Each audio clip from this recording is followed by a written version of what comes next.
বাঁকুড়া গিয়ে প্রথম দিন তো আমরা বিশুদের আশেপাশের এলাকাটা ঘুরে দেখেছিলাম। পরের দিন আমরা যাচ্ছিলাম অযোধ্যা পাহাড় দেখতে। আর সকালবেলা যেহেতু খুব তাড়াতাড়ি বেরিয়েছি তাই আমাদের কিছু খাওয়া হয়নি। আর পুরুলিয়া যেতেই আমরা ওখানকার স্পেশাল খাবার ঘুগনি মুড়ি চপ আর এই একটা দেখো পকোড়া টাইপের যেটা আমরা নিয়ে নিয়েছিলাম, গাড়িতে বসে বসে খাচ্ছিলাম। খুব টেস্টি ছিল কিন্তু ওই চপটা, ওটা তো আমার পুরো ফেভারিট একটা খাবার হয়ে গেছে। আর এই দেখো কত সুন্দর পাহাড় না, যেতে যেতেই দেখছি। ও যেহেতু ডিপ্লোমা কলেজে পড়তো, তো এমন কোনো জেলা নেই যেখানে ওর কোনো বন্ধু গড়ে ওঠেনি। তো সব জায়গায় মোটামুটি ওর অনেক ভালো ভালো বন্ধু আছে। আর অযোধ্যা পাহাড় যেহেতু পুরুলিয়ায়, সেখানেও কিন্তু একটা দাদা ছিল যাদের বাড়ি আমরা গিয়েছিলাম। আর সত্যি তাদের বাড়ি যাওয়ার পর আমি এই প্রথমবার ফিল করলাম যে অচেনা অজানা মানুষগুলো আর বিশেষ করে গ্রামের লোকগুলো কত মানে ভালো হয়। মানে ওরা আমাকে কোনোদিনও দেখেনি, চেনে না, জানে না। তা সত্ত্বেও এত ভালোবাসছিল। ওই দাদার একটা বোন ছিল যে আমাকে জড়িয়ে ধরে পুরো কান্নাই করে দিয়েছিল। মানে আমাকে রীতিমতো ওখান থেকে আসতে দেবে না।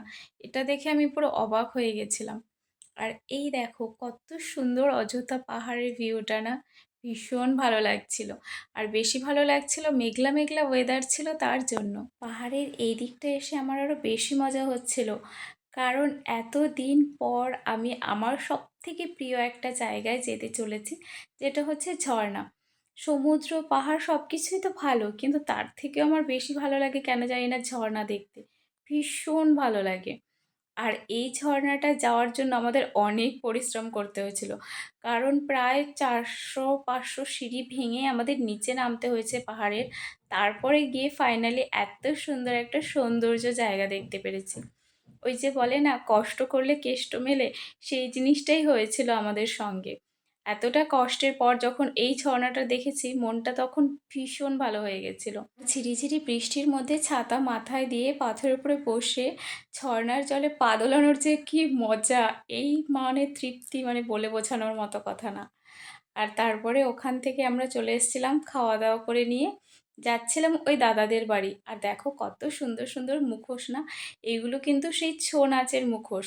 জানো তো, ওই দাদাটা আমাদের বিয়েতে যখন গিয়েছিল, খুব সুন্দর একটা মুখোশ গিফট করেছিল, যেটা আমাদের বাড়িতে রয়েছে। তারপর আমরা দাদাদের বাড়ি ঘুরে চলে আসছিলাম বাড়িতে। আর যেহেতু সেদিন খুব বৃষ্টি হচ্ছিল, ফেরার সময় দেখি রাস্তার মাঝখানে কত সুন্দর মাছগুলো উঠে উঠে দেখো লাফাচ্ছে, কি দারুণ লাগছিল দেখতে।